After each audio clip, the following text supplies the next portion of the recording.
Hi friends, இன்றைக்கி பாண்டியன் ஸ்டோரில் ஒரு ப்ரொமோ விட்ருக்காங்க. வாங்க வீடியோக்குள்ளே போகலாம். போகிறதுக்கு முன்னாடி ஸ்கிப் பண்ணாமல் மட்டும் பாருங்கள் நாடகத்தை. என்ன நடக்குதுன்னு பார்த்தீங்கன்னா, மயிலுக்கு வந்து செக்கப்புக்கு வர சொல்லியிருக்காங்க. அவங்க அம்மாவை கூப்பிட்டா அவங்க அம்மா ஏதாவது நசன்னு சொல்லுவாங்கன்றக்காண்டி மயில் வந்து செக்கப் போகிறத வந்து நம்ம மீனாட்ட சொல்கிறாங்க. மீனா சொல்கிறாங்க, ஏன்க்கா கெத்தையில் போகிறீங்க, நான் வரேக்கா அப்படின்னு சொல்கிறாங்க. அதை கேட்டு நம்ம கோமதி என்ன சொல்கிறாங்கன்னா, மீனா நீ வெளியில் போகிறதுனா போ, நான் போய் மயிலை செக்கப் கூட்டிகிட்டு போயிட்டு வரேன் அப்படின்னு சொல்கிறாங்க.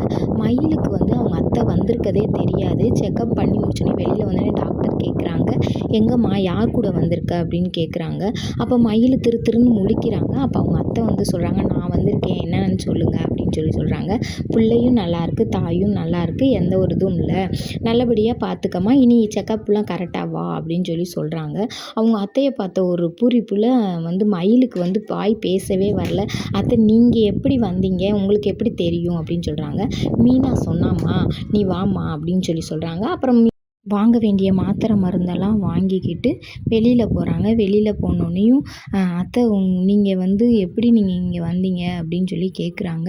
நீ வந்து இனி எந்த கவலையும் படாத, உன் பிள்ளைக்காண்டி நாங்கள் இருக்கோம், நீ பிள்ளை எடுக்கிற வரைக்கும் அத்தை உனக்கு துணைக்கு எந்த இடத்துலையுமே நிற்பேன், நீ அத்தையை கூப்பிடக்கூடாதுன்னு யோசிக்காத, நீ எப்போ கூப்பிட்டாலும் அத்தை உனக்கு கூட வருவேன், உன் பிள்ளைய நீ பெற்றெடுக்கிற வரைக்கும் நல்லபடியாக நீ வந்து செக்கப் போ, எல்லாமே பாரு, நீ சரவணனை எதுவும் நினைக்க வேண்டாம், அவன் என்ன தான் செய்கிறான்னு நம்ம கடைசியில் பார்த்துக்குவோம் அப்படின்னு நம்ம கோமதி சொல்கிறாங்க.